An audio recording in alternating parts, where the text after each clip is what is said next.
Hey everybody, my name is Gettykaju and welcome back to the Great Ace Attorney Chronicles. Last time we were able to successfully save our client, and this time we are going to embark on our new chapter. Nothing else to do but to get right into it.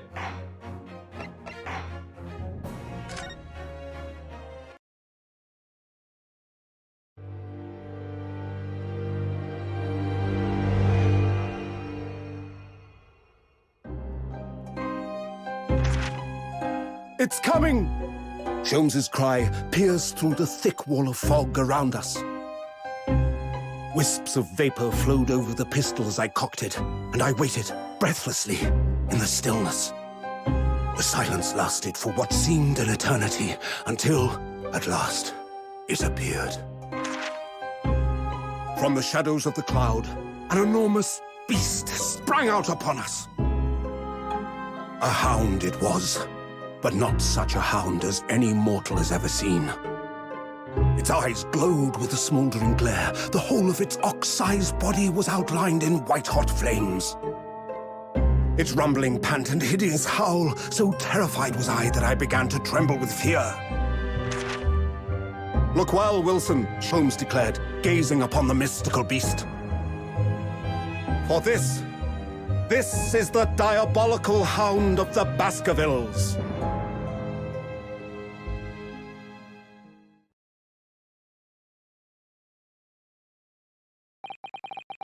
Our first 2 months in London passed by in a flash.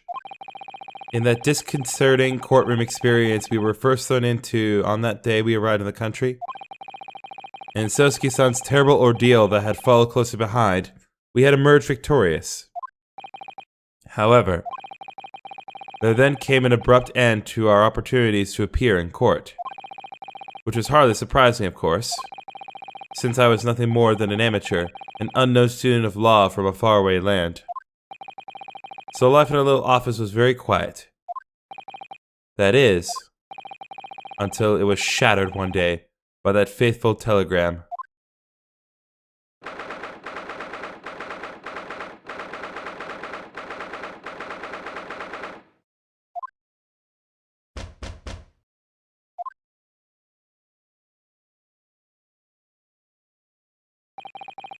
That morning, I was woken by the unreserved knocking on the door by the telegram boy. But after he'd gone, Susato-san's behavior became very obviously strange. Susato-san? Yes! Is it time to leave for court already? Let me see. What case is it today? I don't think I'm scheduled to defend anyone at the moment, am I? Oh, no, of course not. How silly of me. But I think Iris said she would make us breakfast this morning. So, shall we go down to Mr. Sholmes' suite? Yes! Iris makes the most delicious breakfast food. She does, doesn't she? And once our billets are full, we can leave for court in fighting fit form. Let me see. What case is it today? Here we go again.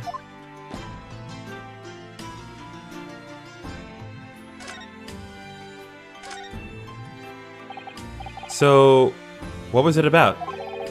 The telegram that was delivered this morning, I mean. Oh, a telegram? I don't know what you're talking about.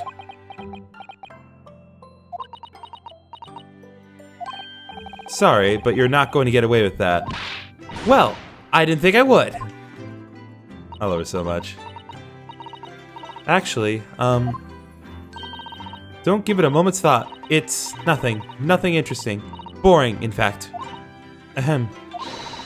It was just a boring old telegram. That's 3 times now she's tried and failed to convince me it was nothing. I promise that I'll tell you about it at some point. Alright, I understand. I suppose Sosuke-san will have arrived back in Japan by now, won't he? Yes, I should think so. He left immediately after that terrible ordeal. Which would mean he should have completed the voyage already, or be just a few days away. fortnight ago, we had that very long telegram from him. Do you remember? Complaining of seasickness. But by and large, it seems the voyage has been going well. Is something wrong, Naruhodo-san? I was just wondering, what might have become of Sosuke-san had he stayed in London, that's all. You mean, as regards Lord Van Zeeks, the Reaper?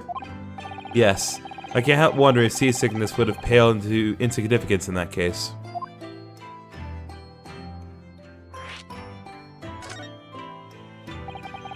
What is it they say? That no one who stands in the dock can be saved from the Reaper, right? But the way that nightmarish trial ended on the very day we arrived in London. Even 2 months on, the cause of that dreadful fire is still a mystery. Yes, but at least Sosuke-san is safely out of the country now. Presumably that means that the curse of the Reaper can only take effect within the confines of the city of London, perhaps? Even if that's the case, it's little comfort. I have a terrible sense of foreboding. If the legend of the Reaper is to be believed, it would mean he wields the sword of justice himself. Come to think of it, I wonder what he's been up to these past 2 months. Surely, not wielding that sword against more acquitted defendants. No, I don't think so. Apparently, Lord Van Zeeks hasn't appeared in court once since our last encounter. Oh? Yes, since Sosuke-san's trial, he's withdrawn from judicial service again, it seems. Really? Just like before, when he wasn't seen in court at all for several years. So, it's just been me who's had to face him in his recent spate of trials then. Ugh, just my luck. I wonder if luck doesn't come into it. Sorry? What was that? Oh, nothing. Never mind.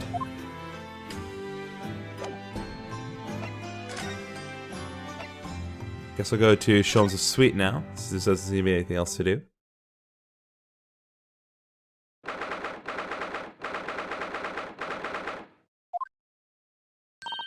Morning, Runa. Morning, Susie.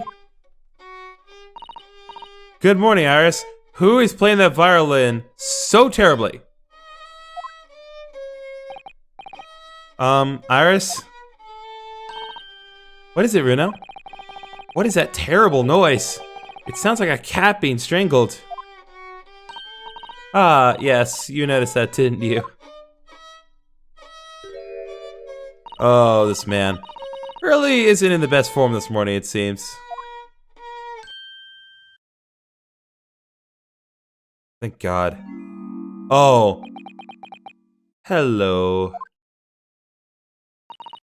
Hello, Mr. Sholmes. Good morning. A good morning to die, perhaps. That is a mood. Has something happened, Mr. Sholmes? You look miserable, and the way you were playing the violin before.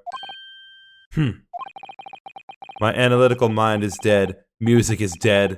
The world is dead. Dude, this is such a mood! Damn this blanched existence! That's all it is, my dear fellow. Nothing of consequence. I'm afraid I don't understand. Well, Iris, isn't it time we ate? Some dry toast and insipid coffee for me, if it's not too much trouble.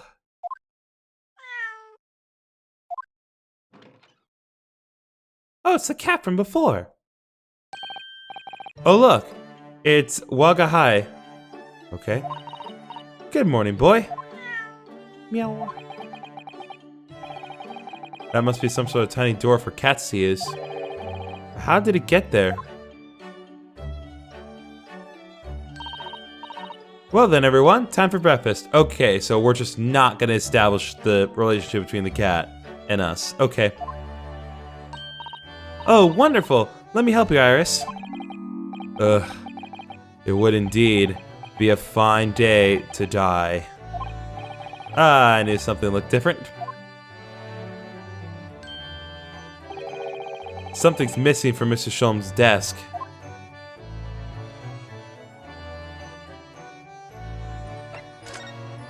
Dude, wanting to die? What is that? You seem to be very unhappy this morning, Mr. Sholmes. What's happened? It used to be the case that in my hands, this violin sung like the dawn chorus. Its melissonant tones would make flowers bloom. It would? But now, the muses are unamused with me. The goddesses of music have thrown me over. Whatever do you mean, Mr. Sholmes? For hours I have bowed, for days even. Through the night I have endeavored, to no avail. That sound, my tone, is lost. That brilliant, clear, unwavering tone. Gone forever! No more recitals of unbridled emotion! Well, you haven't been practicing much lately, have you, Hurley? Don't worry, I'm sure we'll come back to you in time. Heed my words, Mr. Naruhodo. The goddesses of the arts are fickle. One day they bestow genius on a man, the next they unmercifully withdraw it. Oh dear. Ugh! Why is this happening to me? If they take the turn I have for the violin from me, what is left for pity's sake? What is left?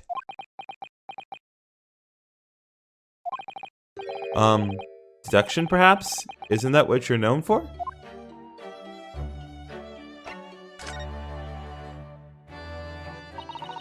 Mr. Sholmes, I don't like to pry, but your desk looks rather empty today.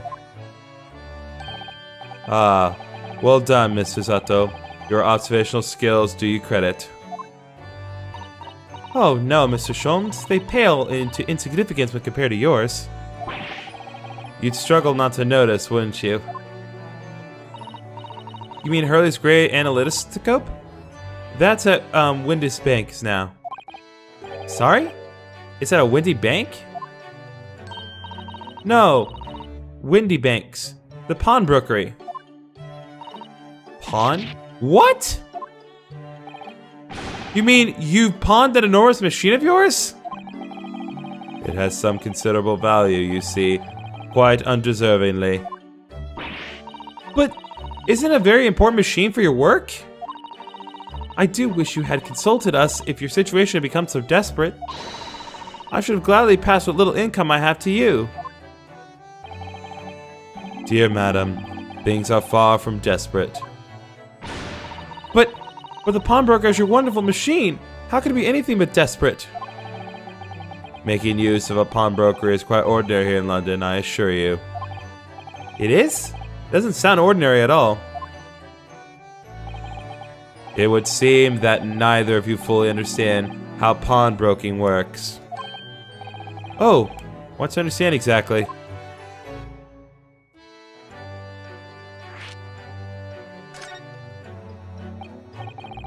What did you mean when you said we didn't fully understand how pawnbroking works?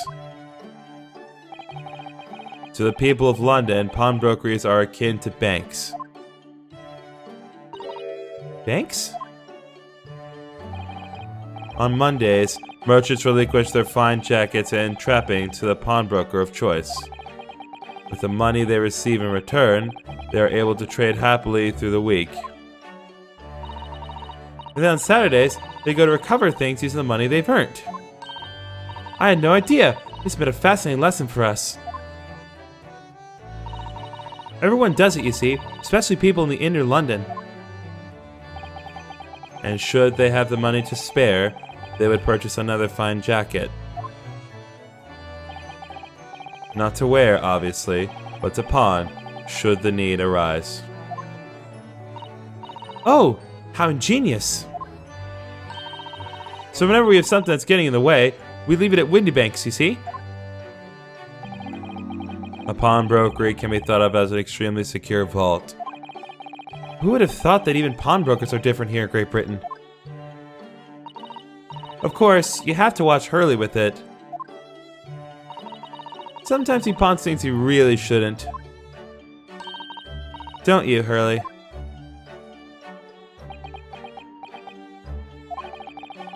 What does it matter? The world is dead to me now.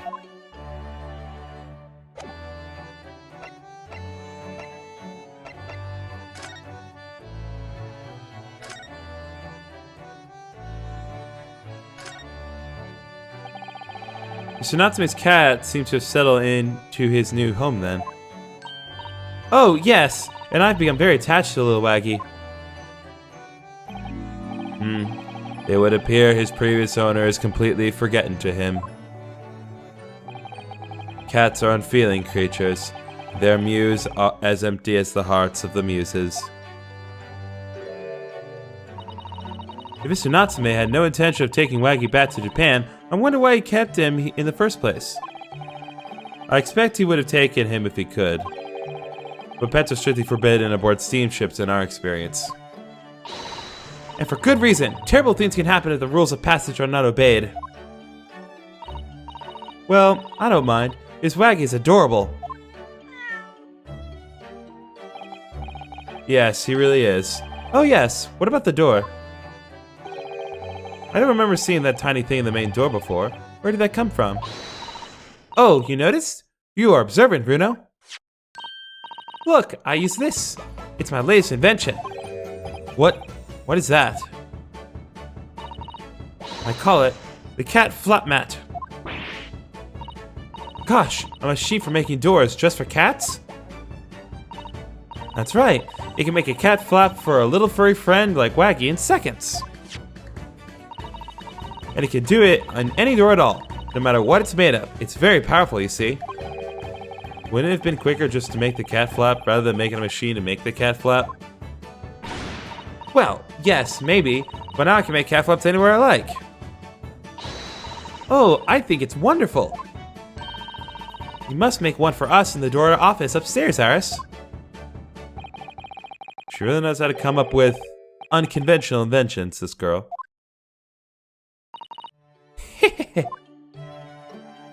What she ought to do is take that to the patent office. Oh, what was that? Wagahai? Oh, jeez.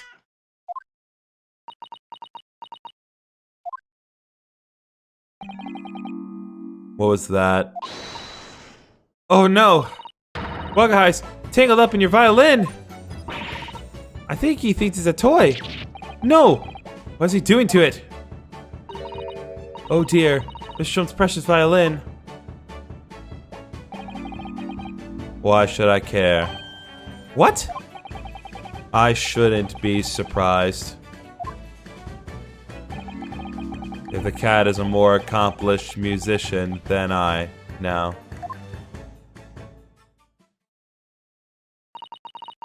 Mr. Sholmes really is in poor spirits, isn't he?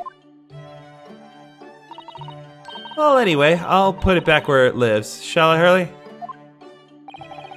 Out of the cat's reach, if possible. Maybe we should assess the damage.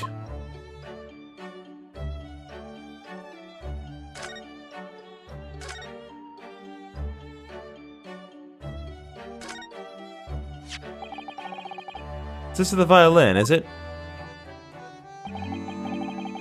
It's a Stradivarius, one of the finest violins in the world, made by the renowned Italian luthier Antonio Stradivari. Oh, I see. Doesn't really look like anything special to me.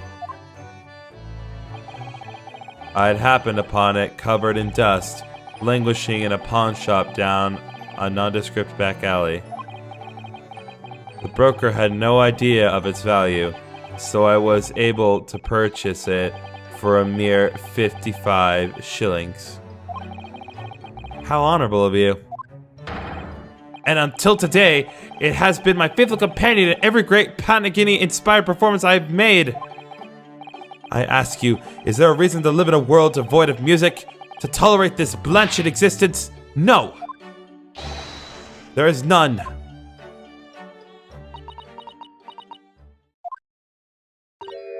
Mr. Sholmes? What, dear madam? What? My thoughts are preoccupied with fancies of release from this dull routine. Well, it's about the violin. It looks very different than normal, don't you think? Hmm? What do you mean, Mrs. Atto? Oh, Susie's right! Yes, the tone of the wood is completely different. And that's not all. I'm sure there was no crack here before. Wait, it's not in the right size, is it? What's this?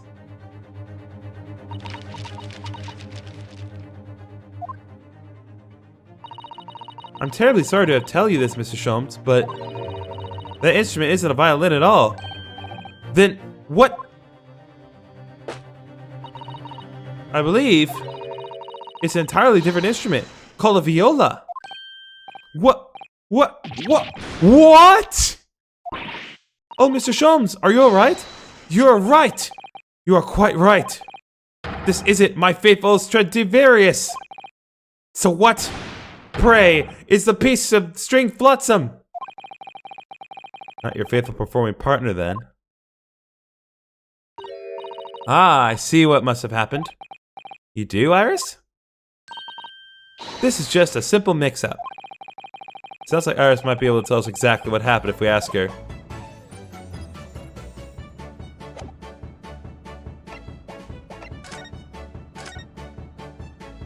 Oh.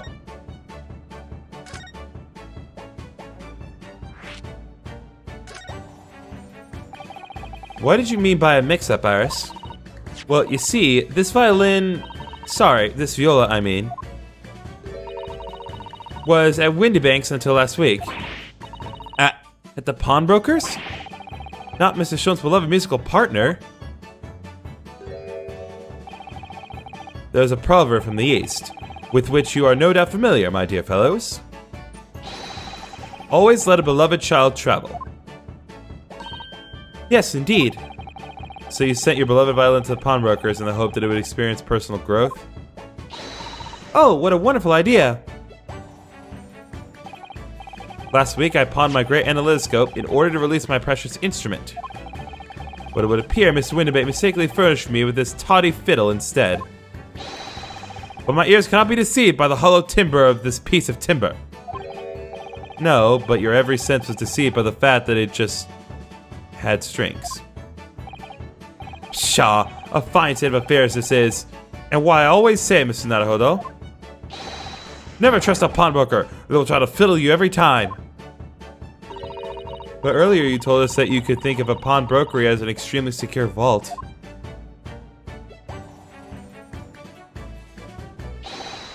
Come, Mr. Naruhodo, dilly-dallying will get you nowhere. Sorry? Crunching your toast with that vacant aspect, pressing your coffee so obtusely. Are you not a little embarrassed by your own conduct, considering the urgency with which we are faced? We must visit Mr. Winterbank's broker at once. That's right, isn't it, Mr. Sholmes? Precisely, Mr. Zato. Without a moment's delay. But I haven't finished my bacon and eggs. My dear fellow, surely you do not still intend to crunch your bacon with increasingly vacant aspect, to press your egg ever more obtusely? Alright, say no more, let's go then. Don't worry, Runo, I'd be happy to heat it up for you again later. Oh, thank you, Iris. As it happens, I'm rather curious to see what a British pawnbroker's looks like.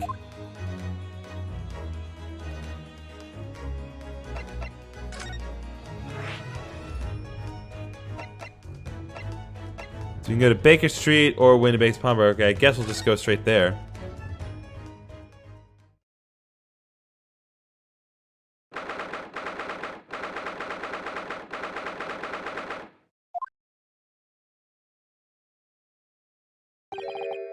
So this is a British pawnbrokery.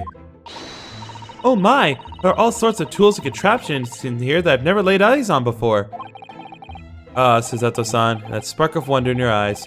You can't wait to scour the shelves, can you? I get the impression you enjoy places like this. Oh yes, I don't know why, but seeing such a lot of things I don't understand is a real thrill for me. My dear fellows, let us not forget while we are here. Oh, Mr. Sholmes. We are calling on matters of business, not pleasure. Clearly, Mr. Sholmes means business too, judging from the spark of fury in his eyes. Ah, Mr. Sholmes, sir. Welcome back. Did you hear that brazen welcome? Well, yes, we are potential customers after all. We are disgruntled customers, Mr. Naruhodo, and it's time to inform Mr. Windibank of our ire. Come! The fight is afoot!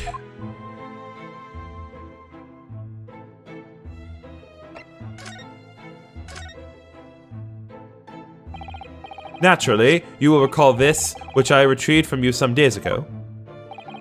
Yes. The second-rate fiddle is not my faithful instrument, Mr. Windibank. The color of the wood is different. It has holes in it. It's not even the same size. A wonderful summary of our observations, Mr. Sholmes. I'm so very sorry, sir. How utterly unforgivable of me. An inexcusable mistake for a pawnbroker. There's only one way to make amends. Whoa, whoa, whoa. Whoa, hey, hey. I should have to take my own life. Whoa. You do not need to do that. I don't think that will be necessary, do you? If I may just say one thing before I pop off. Yes? It was you, sir, Mr. Sholmes, who took it upon himself to remove the item the other day, I believe. Sorry? As I recall, I entered the storeroom to fetch your violin when I heard, here it is. You did? And when I turned to controvert you, you had taken the viola and left, sir. However, there can be no doubt that the blame lies firmly on my own door for allowing you to leave.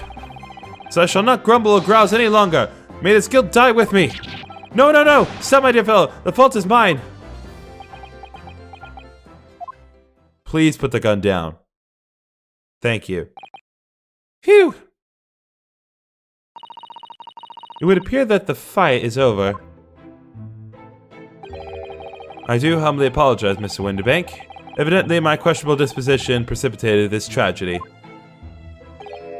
Well, you wouldn't be Herlock Sholmes without that questionable disposition, now would you? Haha! I do believe you may be right, sir. Ha ha ha ha ha! Either laugh or cry, I suppose. You are, it must be said, one of my more challenging customers. I need to remind you of the particular collection of items you've brought through my door in the past. Oh, peculiar items. In the extreme, ma'am. For example, the unpublished manuscript of an eponymous work, the novels of Herlock Sholmes, or some such. Oh my! A new, full-fledged novel? An unpublished? A story I've yet to read, you mean? Forgive me! Please put the gun down. I'm seriously not okay with this. Wait! Before you die, you must tell me more! Please put the gun down. I must know more. Tell me everything! Wow, Suzuta-san is really fired up now.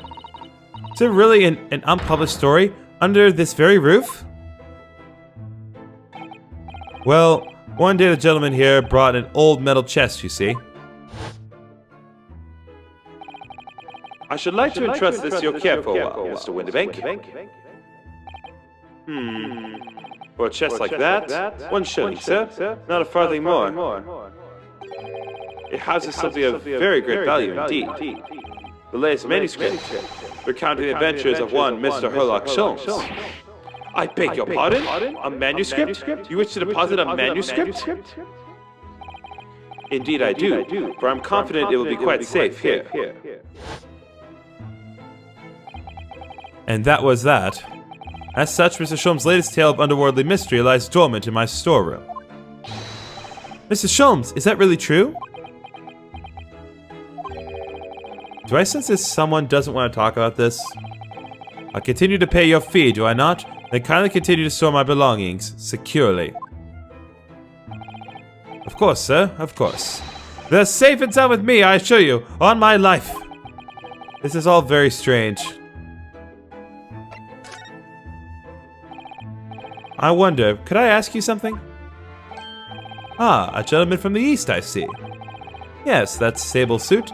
I suppose I could offer you 6 pence for it. Without wishing to offend, the tone is somewhat dull. Sorry? Aha! Before your splendid attire, ma'am, 5 guineas no less. The colors are exquisite, the design exotic. Eastern artistry at its finest, may I say. Oh my, 5 guineas, you say? How interesting. Why do I feel as though I've suffered some sort of defeat here? Actually, I was hoping to ask you about your business. I've heard it said that pawnbrokeries are used rather like banks here in London. Yes, sir, indeed. Many of my customers utilize the establishment as you describe. I appraise their items and offer them a proportionate loan and 2 months of secure storage. If, in that time, they repay the original sum to me plus the agreed interest, their items are happily returned. But what happens if they don't pay you the money? Then the items are offered for sale in my shop, as you can see on the shelves behind me. So you never sell items before the 2 months has passed then? That's right, ma'am, that's right. Which means some considerable responsibility rests on my shoulders. Should a customer's precious belongings be lost, the only recompense is for me to end it all. The very idea, Mr. Windibank, is an absurdity. One should never talk of one's demise so casually. That's a thumbnail right there. It's not going to be the thumbnail, but that's a thumbnail. You should never talk about one's demise so casually. Says the man who was telling us it was a good day to die only this morning. And let us not forget that I have already helped you take measures to ensure such a tragedy never occurs. Oh, what sort of measures? I engineered a simple device, which Mr. Windibank has installed here in his shop. I call it the red-handed recorder. Is that not so, Mr. Windibank? What's that deep sigh about?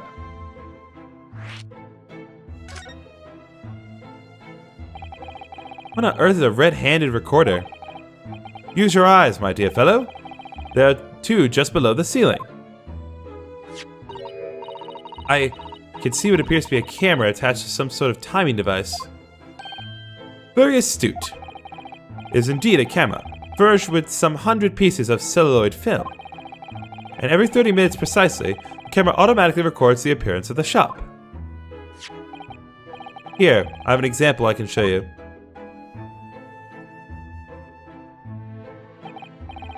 Ah yes, a print from the camera set to record the activity at the shop counter. I developed a special type of film so sensitive it produces a crystal clear image, even in darkness. Really? That's extraordinary. Yes, you can clearly see the counter and the door behind it. Look.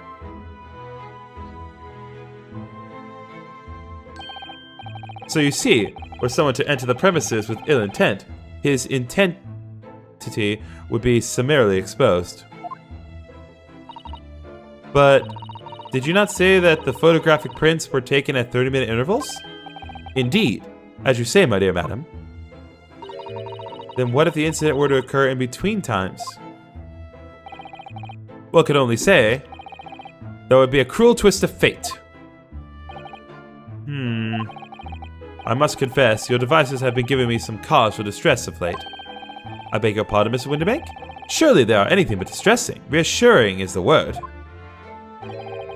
It's the cost of the film, sir. You most graciously placed not 1, but 2 cameras in my shop, after all. Which means I must pay for nigh on 100 utterly useless prints every single day. I'm afraid the cost of the film will break me before I'm very much older.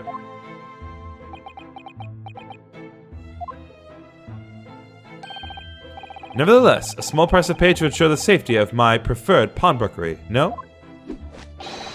My dear fellows, we verge on an age where safety and security come at a price. Oh, heaven help us.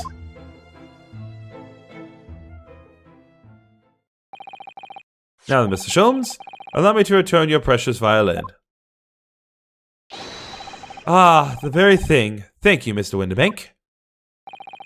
Perhaps this might mark the end of the peculiar items you try to pop, Because if anything were to happen to one of them, this would be the only answer.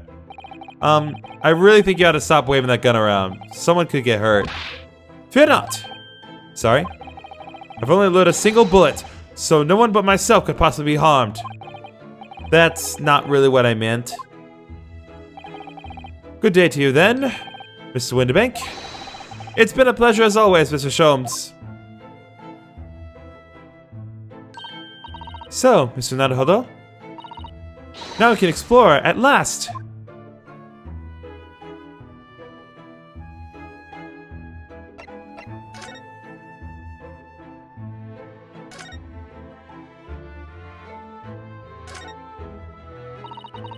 Now, what do you suppose this rather enormous machine does?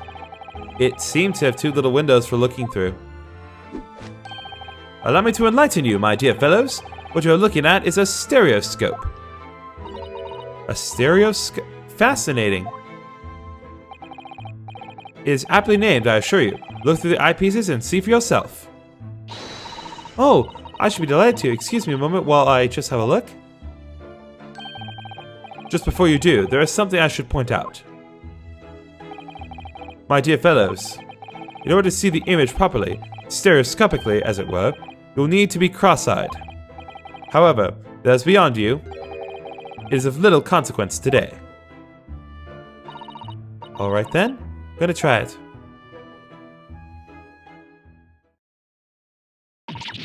Ah! Mr. Naruhodo, you must see! At once! Oh, alright then. So I need to be cross-eyed, like I'm trying to look at my own nose.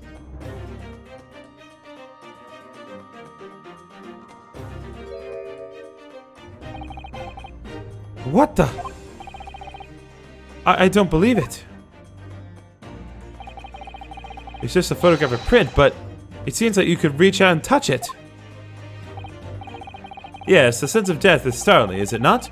Stereoscopes are one of London's many fads. They are often found in little stalls in the park. People queue for hours to see them. Why? Why are people meddling with such black magic? It is no magic, my dear madam. It is, well, far too complicated to explain at present. We shall save this lesson for another day. Oh.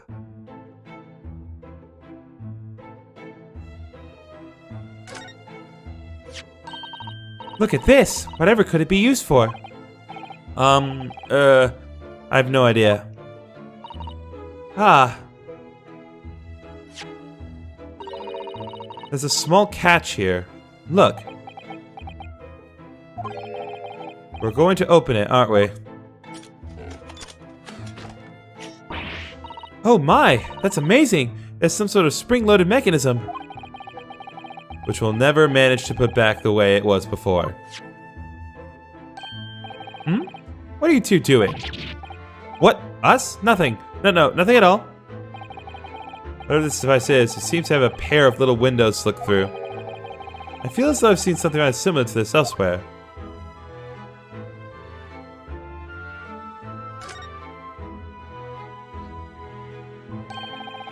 That's not a calendar you could easily miss, is it?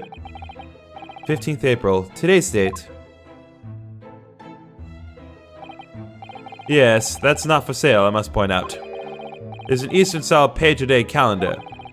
Every night at midnight, I tear off the front page to reveal the following day's date. The perfect calendar for a tearaway fellow such as yourself, Mr. Windibank. And who was it who walked out of here with the wrong violin before? Well, when the agreed storage period has passed without repayment, articles are forfeited, you see. So I have to keep a close eye on the date. It's something of a pawnbroker's obsession, you might say. Oh yes, I can see why you're very dedicated to your job. Oh. What an assortment of things there are on the shelves here. Crockery, footwear, clocks, and watches. Almost anything you care to imagine.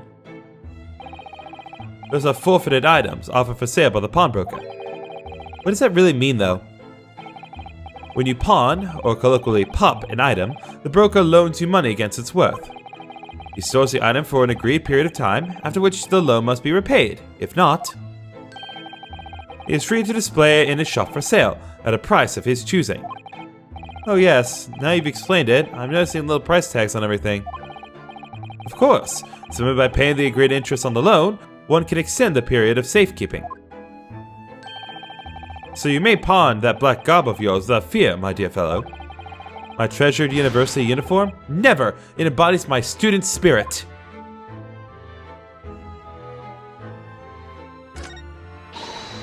Look at this! Look at this lovely big shiny box bee.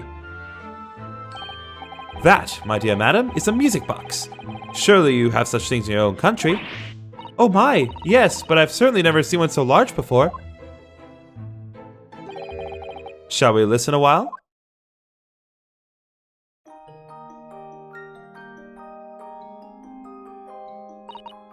Ah, what a sublime sound. It's like the music of angels. I've never heard anything like it before in my life.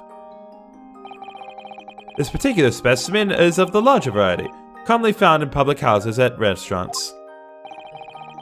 There's a metal disc inside on which the notes to be played are recorded. Simply by replacing the disc with another, any music you care to imagine can be played.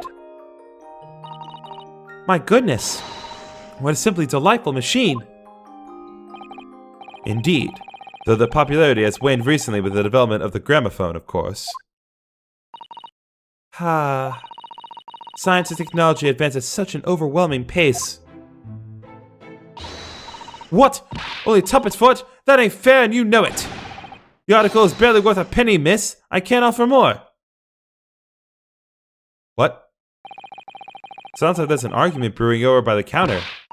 Come on, that can't be right. Have you even had a proper butcher's at it? I've seen all I need to see, young girl. Oh, you. Wait, don't we know? I'm sure I recognize her. Oh, yes, it's a young lady from Mr. McGillicuddy's trial 2 months ago. Her name is Gina Lestrade, my lord. She is a chancer, earns her custom on large crowds, relieving people of their purses. What's commonly called a pickpocket.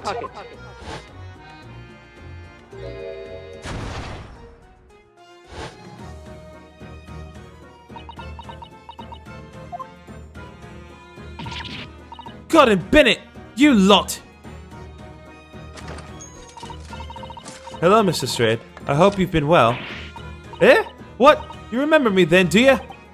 Well, I remember being completely surrounded by smoke, that's for sure. So, what are you doing here? Down and out like the rest of us? Nothing to eat? Come to pulp the black weasel. Sorry, coat, have you? What's this about a black uniform that makes everyone comment on it? Ah, good day. Unless I'm much mistaken.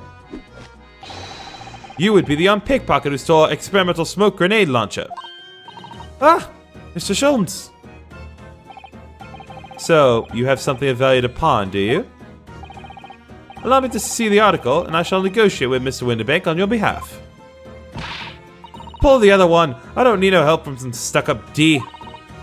Get on my business. Go on, I'll make trouble for you.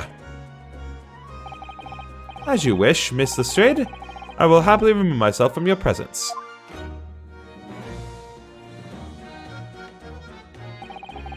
He's really done it. He's gone. I'm sorry, but as I said, there really is no room for negotiation here. Where's that thing he has in his hand? Some kind of metal disc? And you! Go on! Leave me alone! Oh, Miss Lestrade, just pretend we aren't here. We shan't be offended in the slightest. Suzette does not really stand her ground when she wants to. Whatever.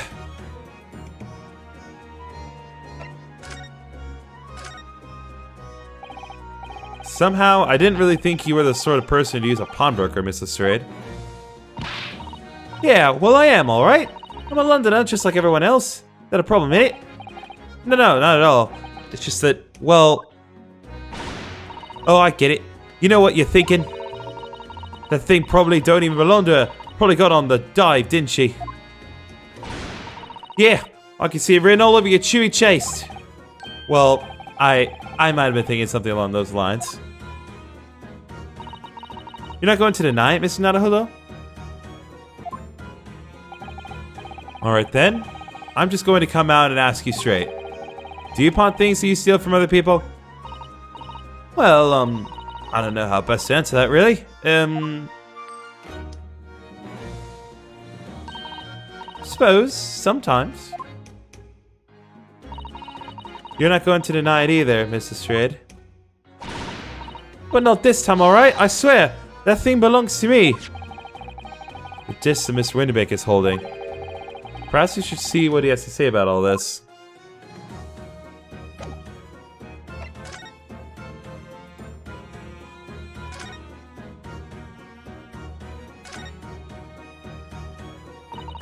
Mr. Winterbank, what exactly is this metal disc that Mr. Strayed has brought in? It seems to have hundreds of tiny little bumps on its surface. Ah, this is a music disc, you see, for use inside a music box. In a music box? What? You don't even know what a music box is? You East Lotta ain't too savvy, eh? I know what a music box is, I've just never seen one of these discs before. Small protrusions on the metal disc encode the tune to be played by the music box. You simply insert the disc and set the machine going. Beautiful music plays. It's so incredible. Tell us what tune is on this disc. Well, I'm afraid I couldn't tell you that. There's so many different types of music box, you see. British made, German, Swiss. I have no way of knowing which particular machine this disc was made for. Ah, I see. And that's it in a nutshell. I wouldn't have any customers for an item like this, even if the young lady forfeited it. Really, I'm already offering more than I should at a penny. That's a packet of lies. He told me he did. He said he was, well... He? Who? Never you mind. Just ain't right, that's all. That disc worth a good money, I know it is. Well then, you'll have to try your luck at another pawnbroker's, won't you? Ugh!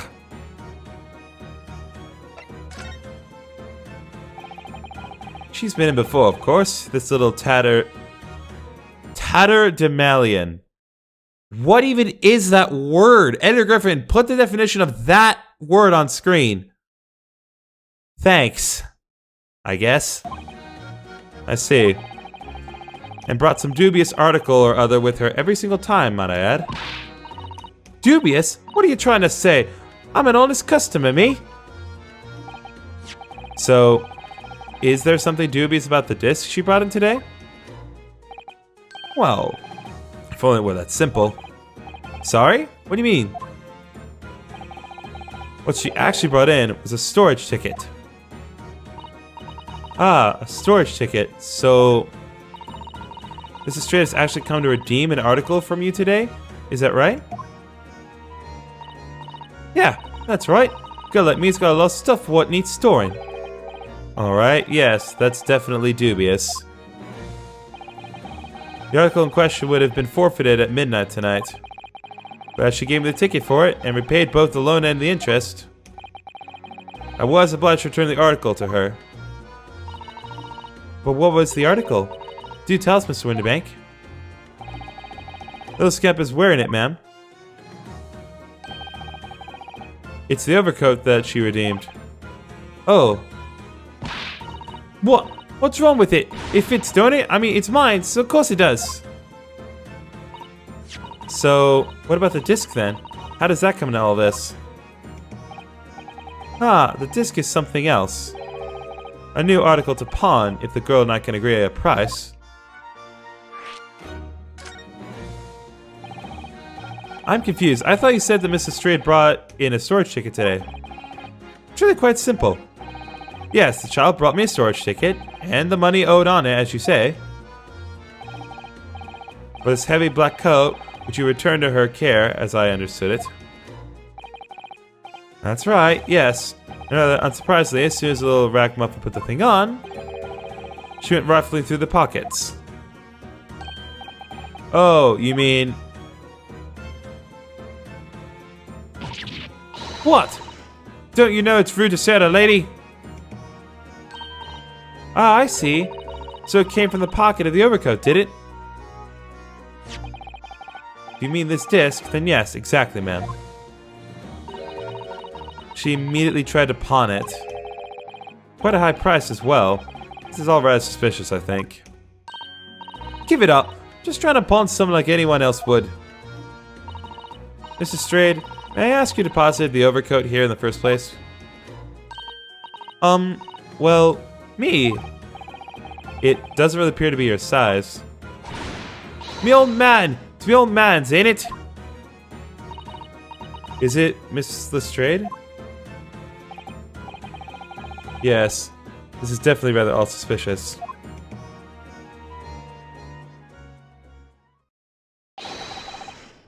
Out of my way, please.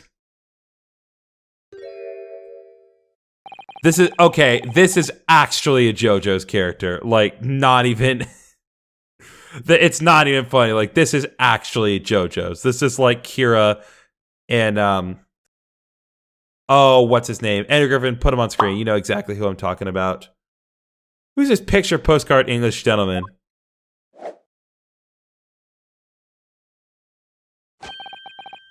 Good day to you, ladies, gentlemen. What's your problem, eh? There's no problem, as long as you remove yourself. I have a matter to discuss with the proprietor. And if you intend to make a problem of it, I shall see you outside, little girl, for the hiding you deserve. Look, ain't it obvious? I ain't done talking with him yet. If you think you're such a gent, you should know you ought to wait in line. Well, you are an impudent little brat, aren't you? As well as a pickpocket. Eh? Who are you? How do you know who I am? Question is, how do you not know who I am? You haven't the courtesy even to remember the faces of your victims, it seems. What? You mean from you? Broker. Yes, sir? I believe this filthy pocket thief has just redeemed an article from you, no? Yes, the article in question belongs to me. I demand for it to be returned at once. Oh my! Now that's a lie. What are you trying to pull? Give me back my overcoat, you rascal. And needless to say, any music box discs too. Okay, seriously, this guy has actual, like, legit JoJo energy. It's not. This is so spot on. No, you can't have it. Just can't. It's me old man's. Well, it was. Now it's mine. Goodness, Mr. Naruhodo. This is a very awkward situation. Yes. I think perhaps we should hear both sides of the story in a little more detail. Or we could just leave and let the criminal get arrested.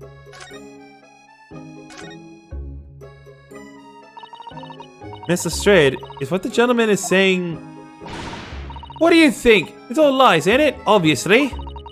I swear on my life, I ain't never laid eyes on that dandy before. Let's hear it now, you little ragamuffin. You stole it, didn't you? That ticket you brought in here just now. No, I swear it. I swear to God. It was barely an hour ago. I was walking along the street, minding my own business, when this little gutterling ran into me. I knew at once what had happened. I've been robbed yet again, I thought to myself. Those wretched pickpockets. Yet again? Oh yes, as you can see, I'm a man of impeccable style. This isn't the first time I've been targeted by these back slum scoundrels. Now then, relinquish my overcoat. Come along now, Mr. Strayed. Give the good gentleman his coat back. If you're going to cause trouble, I shall have no choice but to call the police. But hold on! Why does everyone think it's me? Just look at this dandy cove, and you think I'm the dodgy one. I'm sorry, but no one's going to believe you. Well, what about evidence? Yeah.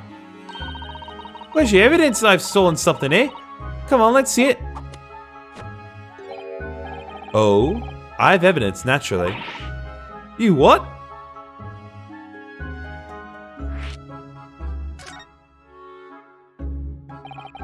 Evidence that the article Mr. Strayed redeemed actually belongs to this gentleman? Of course! We need only consult Mr. Winterbane's ledger to know the truth.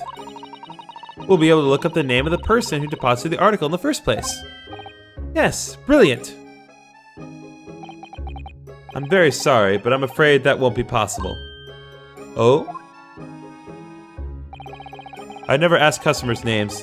That's a strict policy of mine. But why not? Well now, as you can imagine, some of my customers have circumstances to consider.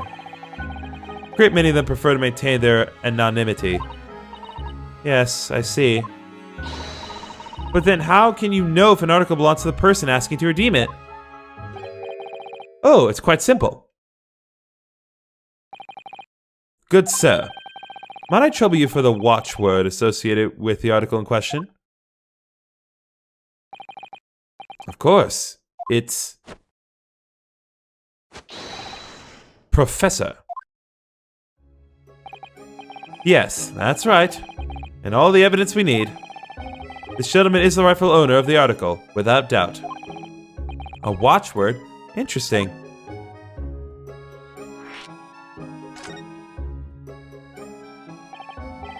So, about these watchwords, Mr. Winterbank. As I just explained, I never ask customers' names when they deposit items with me. There are many reasons why. Certain customers would like to keep their activities secret. That wasn't exactly a subtle glance at Mrs. Sholmes now, was it?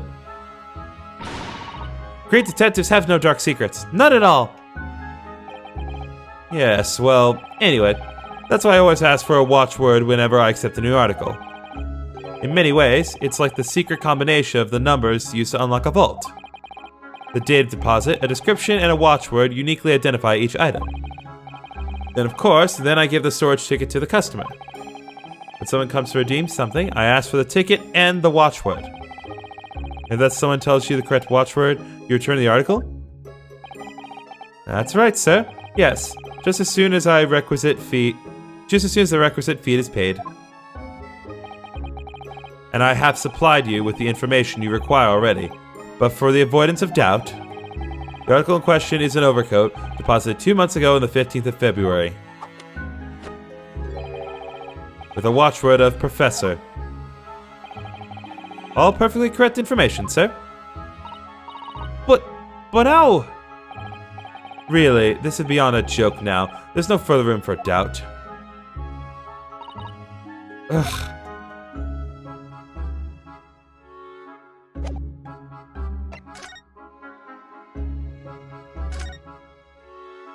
Let's talk to this guy. Excuse me, but who are you? One would expect the inquirer to introduce himself first. Though clearly you are not British, so perhaps our ways are foreign to you. Oh, sorry, yes, we're from the Empire of Japan. We're studying here. Oh yes, Japan. I've heard talk of the place. Oh my god. Its inhabitants live on some fiery brown-colored soup, dressed up with exotic spices. What?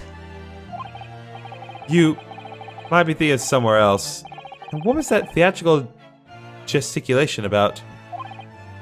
Perhaps. Anyway, if you are a gentleman, sir, you offer your own name first before inquiring after the name of another. Of course, yes. I'm Ryunosuke Naruhodo. I'm a lawyer, well, a student of law, really. My name is Susato Mikotoba. I'm Mr. Naruhodo's assistant. I see. My name is Benedict. Yes, Eggert Benedict.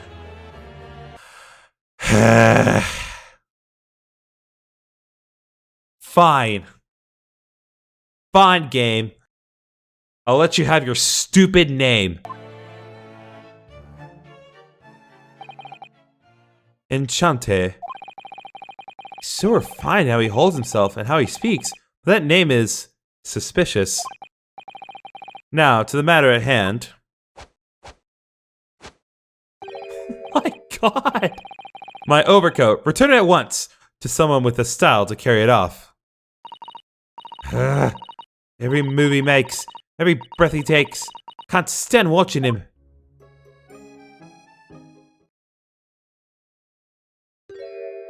Kinda likes you better in white, but whatever. So, let there be an end to the matter. And thank you for your custom, Mr. Eggert Benedict, sir.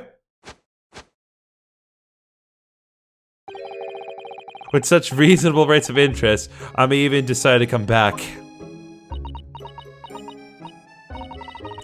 This is why I ain't grown-ups. Just because I'm a diver, everyone thinks that makes me a liar. And the contents of the coat pockets, if you please, broker. But of course, sir, here's the disc for you. Just this one? Pardon, sir? I was expecting another. That is, I deposited another. Another disc? Oh dear. I regret to inform you, sir, that what was deposited with me was merely the overcoat. The disc happened to be in one of the pockets, but I was completely unaware of it until now. So, Gutterling, you're hiding more of what's rightfully mine, are you? Says who, eh? I don't know nothing about it. Very well. Then I shall bid you farewell. Say goodbye to style. Wait a minute. That disc is mine. Ah! What do you think you're doing, you little tramp? You've drawn blood, you filthy animal. Oh my. Yes, there's blood in the disc. It's because of all those sharp little bumps. The man must have scratched his finger on them. I found it first, alright? I mean, it belonged to me old man. So you ain't not having it. Or you take it. Me? I ain't gonna do it. I'll have it off me again. So you keep hold of it. Mr. Strayed, why is this disc so important to her? The participant entered into the court record. Metal disc used to play music in a mechanical music box. The piece of music, which remains unidentified, is stored on a disc by means of small protrusions. You there, in the black livery. Hand that disc to me at once, please. No! Don't! He's lying! Grown-ups are all liars! I'm an adult too, you know. Ugh. What do I do now? How am I going to resolve this?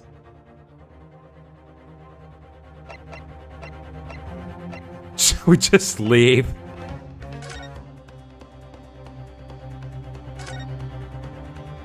Let's see. Look at those piercing eyes. He's clearly in no mood to talk. We have to do something quickly before this mysterious gentleman leaves to fetch the police or something.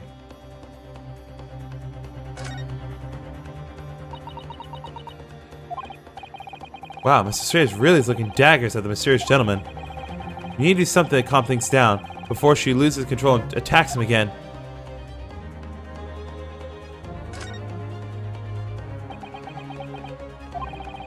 Mr. Winnebeck is clearly at a loss here. We have to do something about this before he reaches for that revolver of his. Wait, you're still here. Mr. Sholmes? What are you examining with such keen interest there? As you enjoy a bar of caramel, I see. Uh-oh. So, you found me at last, Mr. Naruhodo. Sorry? After that young pickpocket sent me on my way, I was forced to lurk in the shadows. Cruelly ostracized as the rest of you partook in the jovial atmosphere of fellowship. I had nothing to occupy my mind, but was too ashamed to let society see what my downfall had done to me. So feigning mock interest, I pretended to examine the tedious trinkets in this desolate place. Whilst, as you surely observed, gnawing on the only friend I have left, the 7% solution of caramel. Pray, do you claim to understand the depths of my despair, Mr. Naruhodo? But how could you? I was so lonely, so desperately lonely. Then why on earth didn't you rejoin the conversation?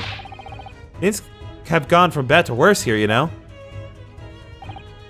Yes, I overheard much of your conversation. Or rather, in my craving for human contact, my ears devoured every word that was uttered. You really were sad, weren't you? Poor Mr. Sholmes. I feel simply awful for you. It would seem that my inferences are correct. Oh, surely you're not about to tell us that you've solved the entire case once again? My dear madam, sometimes I wonder, were my genius for deduction to be commoditized? How much I could pawn it for? Seems Mr. Sholmes has had another of his flashes of inspiration. But who knows if it will help to resolve the situation between Mrs. Strayed and the mysterious gentleman. What's the right thing to do here?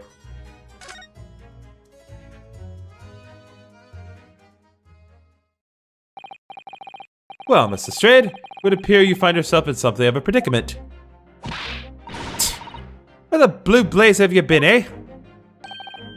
Pardon?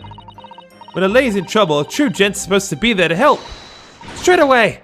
Not an hour later. Harsh. And who, pray tell, are you?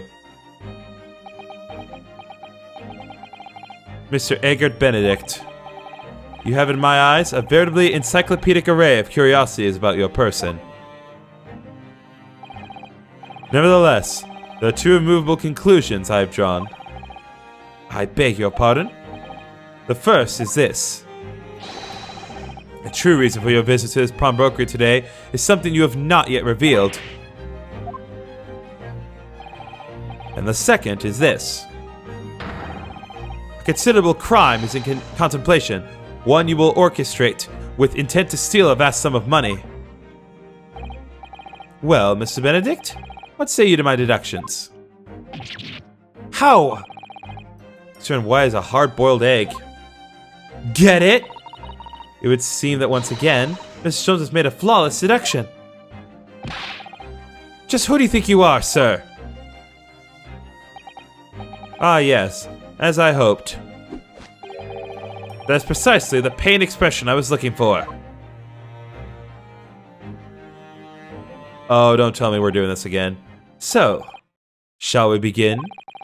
The time has come for yet another Herlock Sholmes logic and reasoning spectacular. I can't English.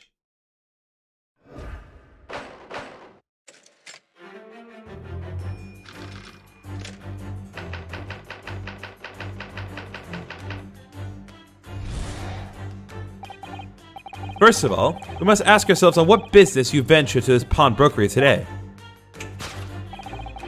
You claim to have followed this pickpocket here, having had the redemption ticket stolen from you on the street. But that is most certainly a lie. The real truth is something quite different. As revealed by that which you hold in your hand. Yes, what brought you to this shop in the first place is the staff recruitment flyer. The piece of paper in your hand is a staff wanted advertisement from this very shop. Yet even the most unobservant would soon realize that a man of your appearance has no need of such employ. In other words, there's some ulterior motive for your actions. The cane, which you unwittingly clutched to your person, exhibits an incontrovertible contradiction. What utter rot! I've had this cane for years! The contradiction of which I speak, of course, is the missing ferrule. Ferrule? The end of any walking cane would be terminated with a metal ferrule to protect the wooden tip. And yet detailed analysis shows the wooden tip of this stick to be utterly bare. Therefore, there's only one conclusion. The rod that you hold in your hand, which appears to be a walking cane, is in fact no cane at all. You recoil, sir. Is something wrong? And in your recoiling, you inadvertently facilitate the answer of the next conundrum to present itself. Namely, what's the truth behind this rod you bear? Yes, your reaction betrays the truth. The handle, which you evidently would like to conceal, is the key to understanding the riddle, you see. From the moment I saw it, my suspicions were aroused. What walking cane demands such a stout handle? Mused I. But of course, as I said, this is no walking cane. No, that rod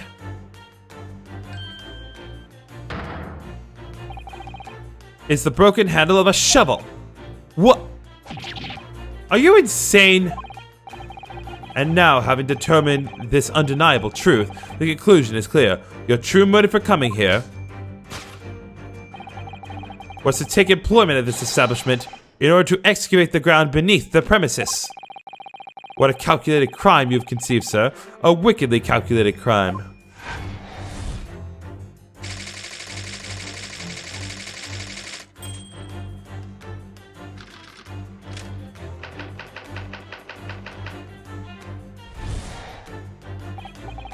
Now, Mr. Benedict, let us continue.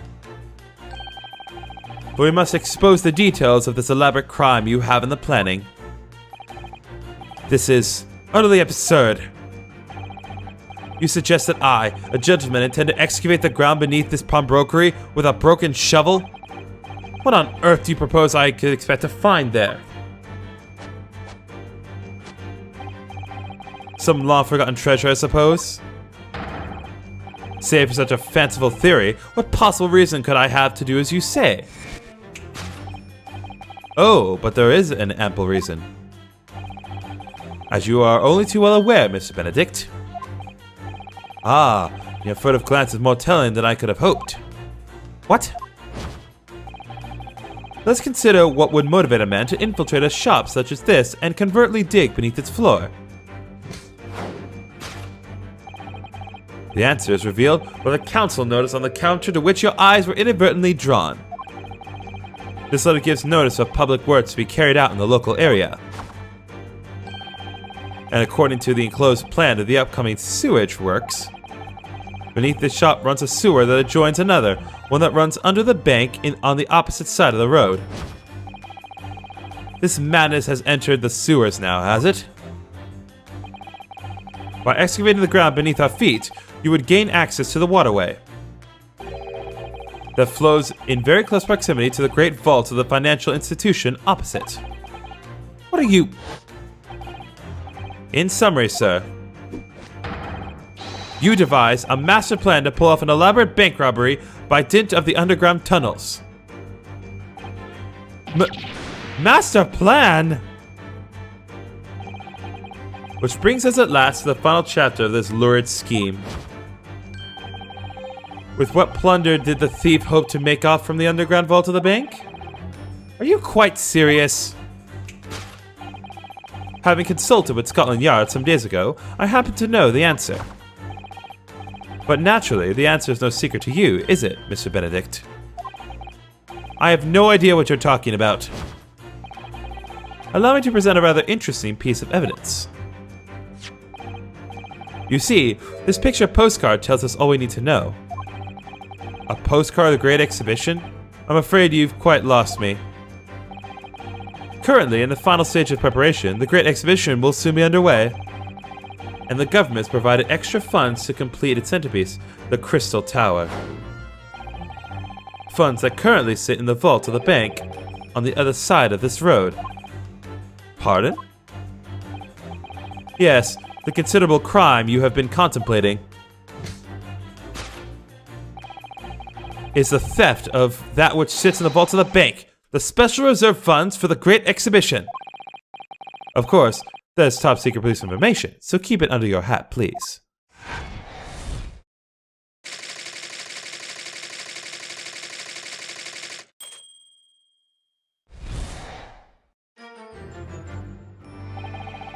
Thus concludes Herlock Sholmes' great deduction of the pawnbroking puzzle. I have the distinct feeling that Gina's just gonna walk out.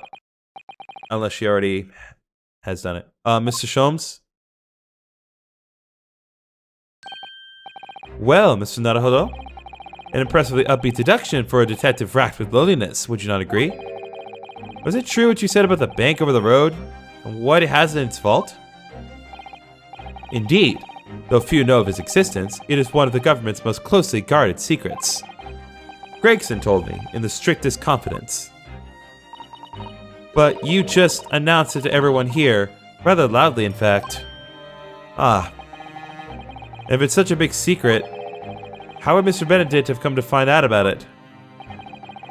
There could be but one explanation for that. Clearly it is because the man is a criminal.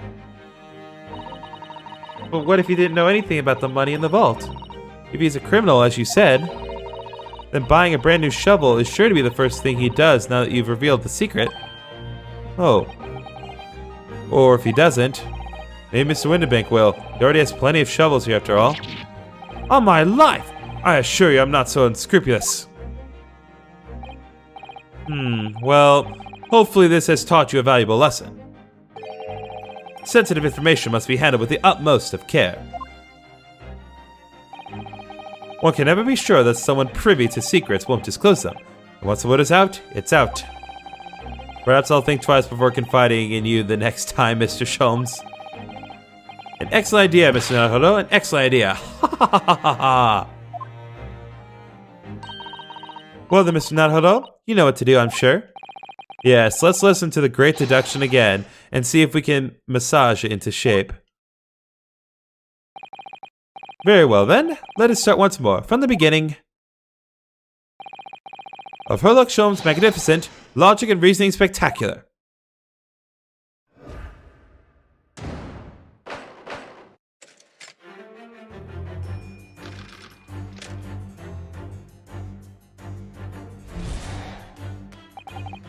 First of all, we must ask ourselves on what business you ventured into this pawnbrokery today. You claim to have followed this pickpocket here, having had the redemption ticket stolen from you on the street. But that is most certainly a lie. The real truth is something quite different. As revealed by that which you hold in your hand. Yes, what brought you this shop in the first place is the staff recruitment flyer. So, by Mr. Sholmes' reasoning, Mr. Benedict came here in order to apply for a job so he could dig down through the floor. Yes, in an attempt to tunnel into the sewers to gain access to the money in the vault of the bank across the road. But he wouldn't get very far with a broken shovel, would he? No, I think it's fair to say his motives lie elsewhere. Question is, where? What did bring Mr. Benedict here at this particular point in time?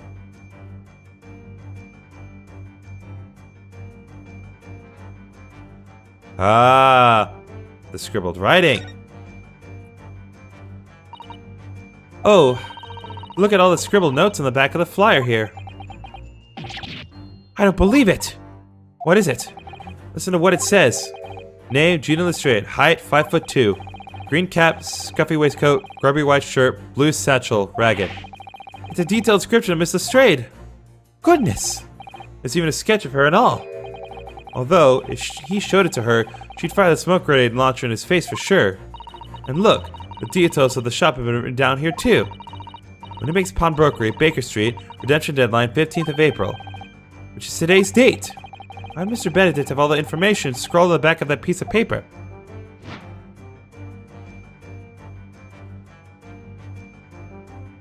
Take that!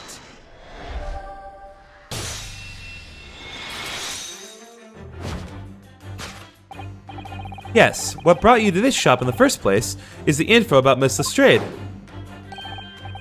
Quite so, my dear fellow. It would appear that the writing and sketch on the reserve of the flyer, reverse, pertain to the pickpocket Miss Lestrade and to Mr. Winterbank's pawnbrokery here. Ah! You originally told us that you had merely given chase after Miss Lestrade stole the redemption ticket. That you merely given chase after Miss Lestrade stole the redemption ticket from you. But that, sir, is a thinly veiled lie. It is the information on the back of the flyer that led you here today, by which I mean here to Winterbank's Pawnbrokery, and today the redemption ticket deadline of that overcoat. So, you waited outside for the young girls matching the description you have written down to arrive. and you have gone to some lengths to hide the reason for your pursuit of Miss Lestrade. In other words, there is some ulterior motive for your actions. The cane, which you unwittingly clutched to your person, exhibits an incontrovertible contradiction. What utter rot! I've had this cane for years! The contradiction of which I speak is, of course, the missing ferrule. What's a ferrule? It's a metal cap commonly found on the end of a cane, Mr. Netherhollow. Ah, the bit that makes the nice clacking sound on the pavement? Yes, exactly. Mr. Sholmes is right. It appears to be missing on this cane, but it doesn't actually look broken, does it? No, it doesn't, though the gentleman certainly did recoil when Mr. Sholmes identified the cane as suspicious. In other words, there's some secret about the cane Mr. Benedict would rather we not know.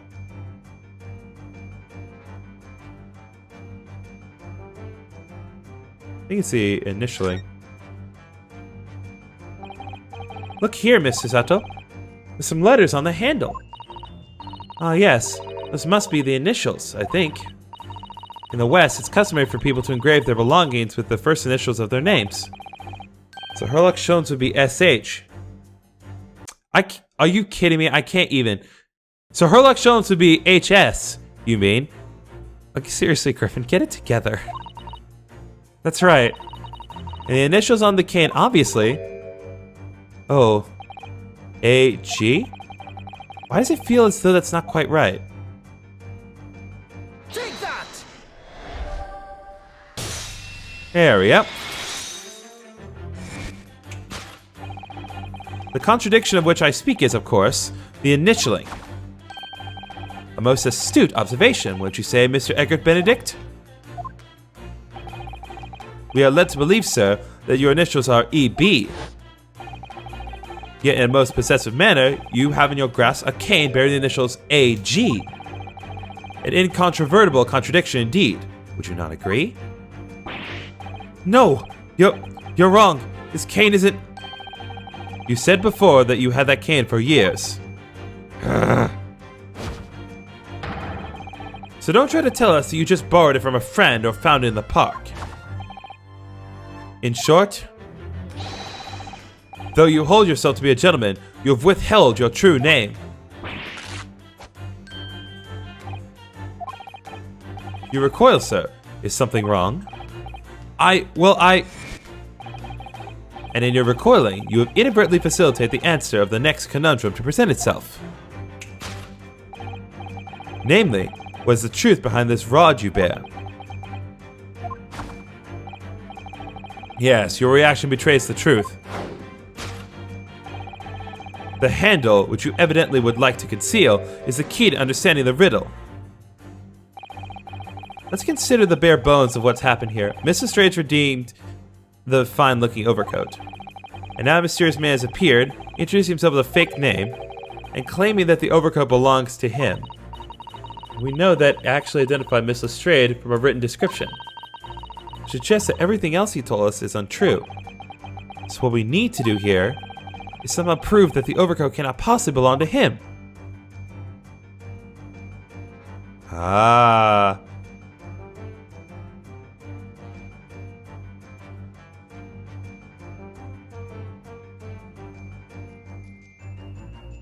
Take that!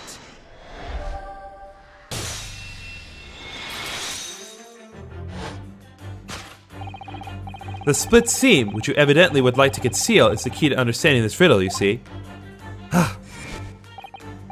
Yes, because the overcoat is rather obviously a poor fit. Having forced it over your broad shoulders, the seam is already breaking apart. My suspicions were aroused from the outset. When you so badly lied about your name and so boldly waylaid this pickpocket.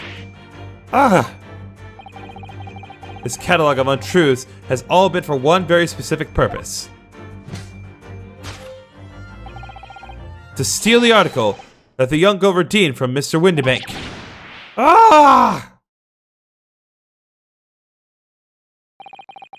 But what really irks me is this. The considerable crime I initially imagined has been considerably curtailed.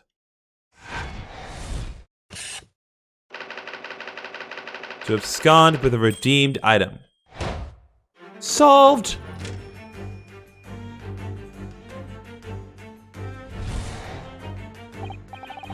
Now, Mr. Benedict, let us continue. For we must expose the details of this elaborate crime you have in the planning. This is utterly absurd. You suggest that I, a gentleman, designed a wheeze to filch some tawdry article of ponage? I hate English. Have you forgotten that I redeemed the article in the proper manner using the watchword? Had I not been the one to deposit it in the first place, how could I possibly have known the relevant details? Ne sais pas. Oh, but the watchword can be discovered. As you are only too well aware, Mr. Benedict. Ah, your furtive glance is more telling than I could have hoped. What? Let's consider how one might come to learn a secret watchword relating to the pawned property of another. The method is revealed by the council notice on the counter with which your eyes were inadvertently drawn. The direction of the deduction must change rather dramatically now, I think. Yes, no more talk of tunneling to the sewers. Which is a pity because it all sounded rather exciting. Anyway, you can't deny that this mysterious gentleman did know the watchword. Yes, the professor. If you didn't know that word, Mr. Windibank would never allow you to redeem the article. Or, looking at it another way, if you did know that word, Mr. Windibank would allow you to redeem the article whether it was yours or not. So the question is, could this gentleman have found the watchword somehow?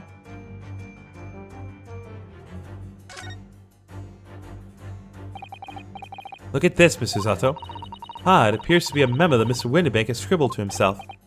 Let's see, what does it say? Oh, Professor.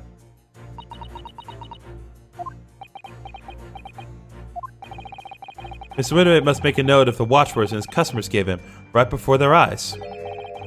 An alarmingly clear script as well. Oh dear, I don't know where to look. Who knows what secrets I might see? Take that!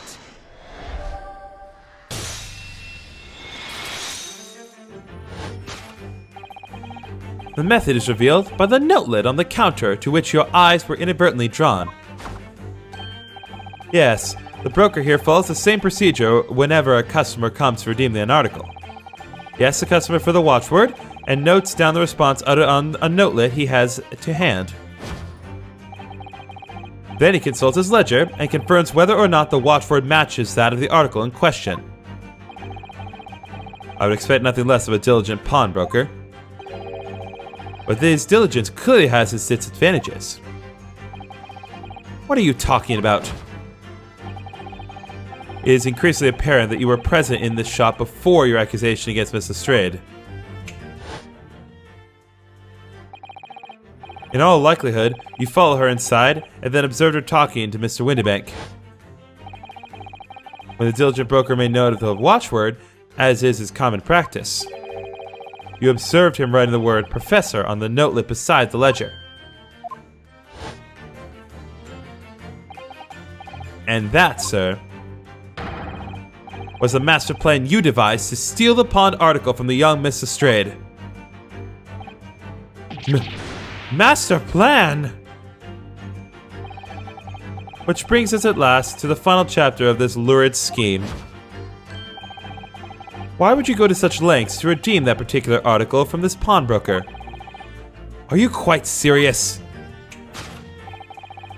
For an ill-fitting overcoat hardly seems to justify the effort, much less a worthless music box disc. But naturally, you had a very good reason to make them yours, didn't you, Mr. Benedict? I have no idea what you're talking about. Allow me to present a rather interesting piece of evidence. You see, this picture postcard tells us all we need to know. The article we're talking about here are the overcoat and the music box disc that was in one of the pockets, which according to Mr. Windibank isn't even worth a penny, and yet this man went to such lengths to steal them. Why? I wonder if perhaps you already have the evidence we can explain it, Mr. Naruhodo. Could we? Really? Better have a thorough look through all the evidence we've collected so far.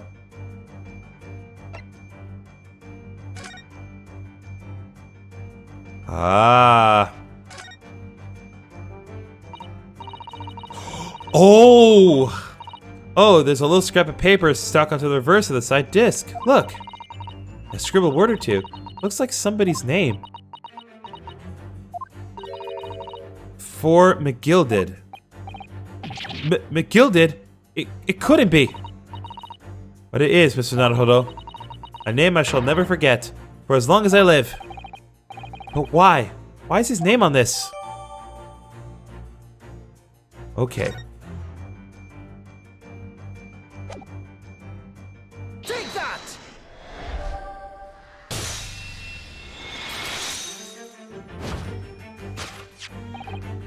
You see, this music box disc tells us all we need to know. What's that on the back? It reads, for McGilded. Ugh! Ah, Mr. Madness McGilded, the unfortunate philanthropist who perished in curious circumstances at the Old Bailey 2 months ago. A prominent man in London, though his low-mongering demonstrated a distinct lack of scruples. So, you're an associate of his, are you? Or perhaps a subordinate? Mr. McGilded was a man of unusually small stature. In fact, he was precisely the right size for the overcoat that you squeezed yourself into. Your true identity remains shrouded in mystery, Mr. Eggert Benedict. But the final conclusion here is crystal clear. The reason you came to this prom brokery today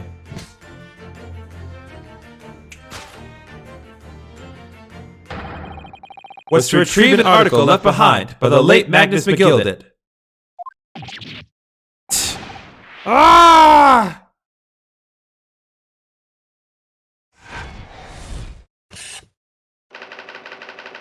To acquire an item deposited by Mr. McGilded. Solved!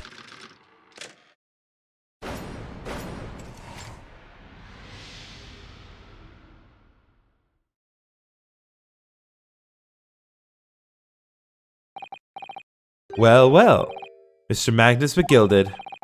Not a name I expected to hear in these circumstances.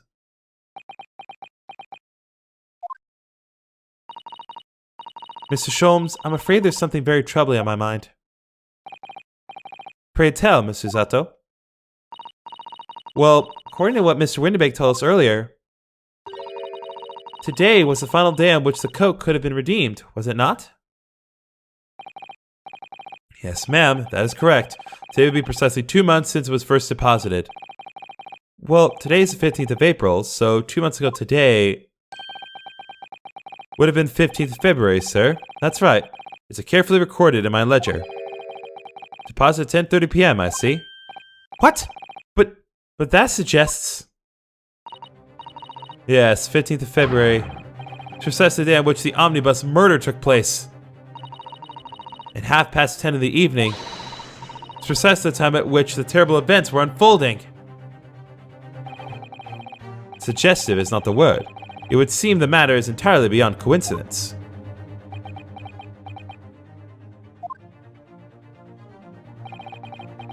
You are, of course, at liberty to make whatever outlandish deductions you choose. However...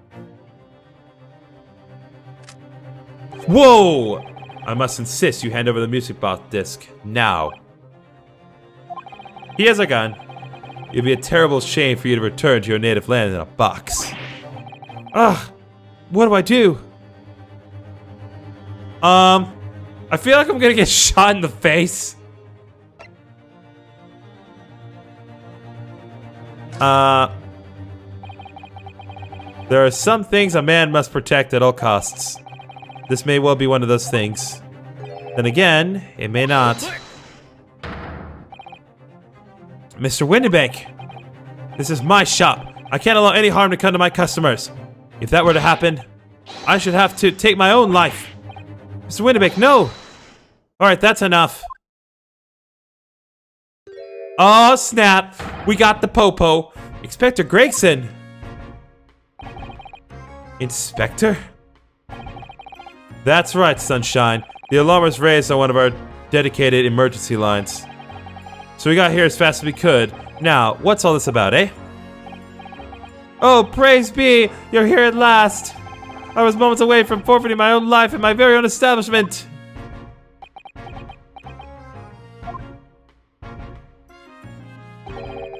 It would seem you have the upper hand.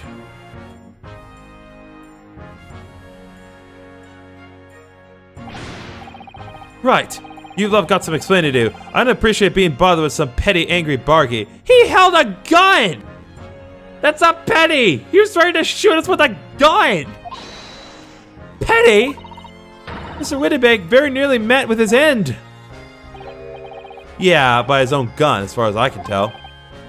Oh dear. And the whole of Britain could meet with its end if I don't get to the bottom of the case I'm supposed to be working on. What? What on earth is the case, Inspector? Spare no detail, Gregson.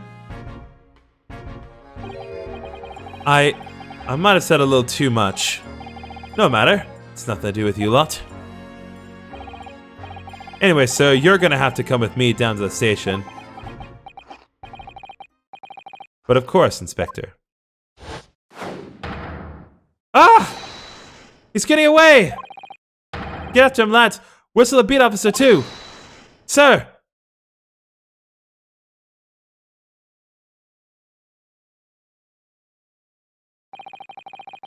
There's been a spate of thefts at pawn shops around here lately.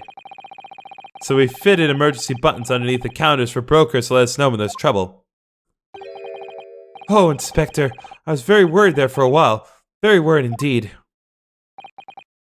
Now then, Mr. Permanently in Mournin'. Oh, yes? I'll be taking that, whatever it is, of Mr. McGilded's down to the yard. Thank you very much.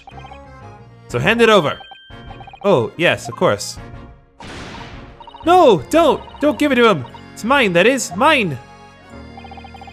I'm sorry, miss, but anything belonging to McGilded has to be taken as evidence now. Evidence? If the police demand something as evidence, my dear fellow, we have no choice but to capitulate. It's all yours, Inspector.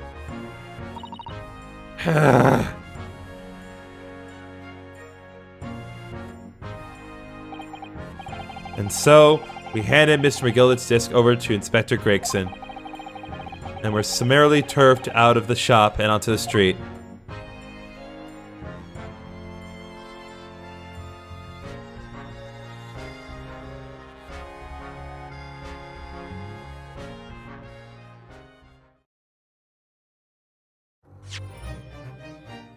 Okay, guys, I think that's going to be it for this episode. A pretty nice self-contained story. It's basically a whole movie, but hey, it's still, I hope it was still entertaining for you guys. So next time on the Great Ace Attorney Chronicles, we'll continue with whatever comes next, because I honestly don't know what to expect. I hope we get to see Eggers Benedict again, because I like it. I love his design. Obviously, it's just meant to be a nod to JoJo's, but I still love it. It's great. So, see you guys then.